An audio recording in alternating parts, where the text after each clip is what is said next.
understanding the definitions that we're talking about. And you're right, everybody has varying understanding of what a NDA is. An NDA in general in the legal world is usually referred to as a confidentiality clause.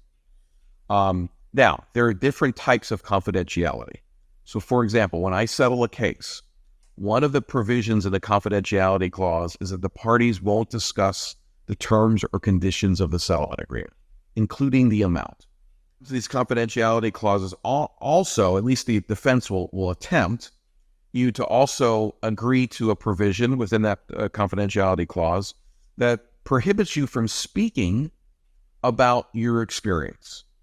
Basically saying you can never talk about what led up to this settlement and all the facts behind that.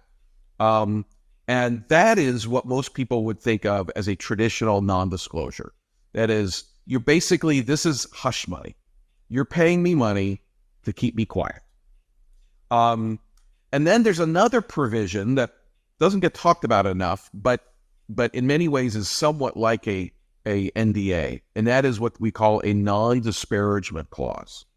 A non-disparagement clause is where they try to get you to agree that you won't say anything negative. You get the agreement and there's this non-disparagement clause. And they go, well, what's this?